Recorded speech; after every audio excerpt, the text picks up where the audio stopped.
माह रमजान के दूसरे इश्रे का आगाज हो चुका है। आज माह रमजान का दूसरा जुमा है। मुल्क भर में मोमिनीन अक़ीदत और एहतराम के साथ जुमे की नमाज की तैयारियों में जुट गए हैं। अहले इस्लाम माह सियाम के जुमे के दिन का इंतजार करते हैं, क्योंकि हुजूर पाक हजरत मोहम्मद मुस्तफ़ा सल्लल्लाहु अलैहि वसल्लम ने का इरशाद है कि जुमे का दिन फुकरा और मसाकीन के लिए हज है और मोमिनीन के लिए ईद। दूसरी अहम खबर कर्नाटक हिजाब तनाज़े के हवाले से है। इस तनाज़े की लड़ाई में 17 साल तालिबा आलिया ने वज़ीर आला बसवराज बोमई से इस तनाज़े को अब नए सिरे से सोचने की दरख्वास्त की है।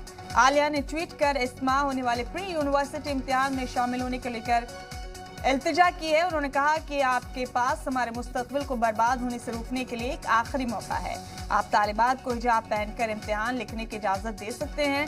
मेरी आपसे दरखास्त है कि इस पर नजरसानी कीजिए। हम इस मुल्क का मुस्तकबिल। तीसरी अहम खबर आपको दे दें जम्मू कश्मीर के हवाले से। जम्मू कश्मीर के शोपियन में सिक्योरिटी फोर्सेज ने 4 दहशतगर्दों को मार गिराया। हलाक मिलिटेंट्स के पास से बड़ी मिकदार में असलहे बरामद किए गए। पुलिस के मुताबिक जिले के बड़गाम में दहशतगर्दों की मौजूदगी की इत्तला पर सिक्योरिटी फोर्सेज ने घेराबंदी कर तलाशी मुहिम शुरू कर दी। इस दौरान छिपे हुए दहशतगर्दों ने फायरिंग शुरू कर दी। जवानों ने मिलिटेंट से सरेंडर करने को भी कहा, लेकिन मिलिटेंट नहीं माने और फायरिंग जारी रखी। जवाबी कार्रवाई में 4 मिलिटेंट्स को हलाक कर दिया गया।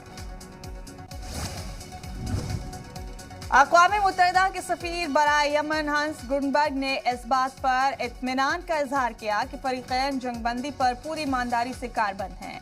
सना से रवानगी से वक्त सहाफ़ियों से बात करते हुए हंस गुडनबर्ग ने कहा कि उन्हें उम्मीद है कि फरीक़ैन अपने अहद पर कायम रहेंगे और जंगबंदी का ये सिलसिला आगे भी जारी रहेगा। ताहम उन्होंने माना कि दायमी जंगबंदी के लिए अभी लंबा रास्ता तय करना होगा। वाज़ेह हो कि सना दौरे के दौरान यून सफीर ने हौसी जंगजुओं से मुलाकात कर जंगबंदी के साथ इंसानी बहरान को लेकर चर्चा की।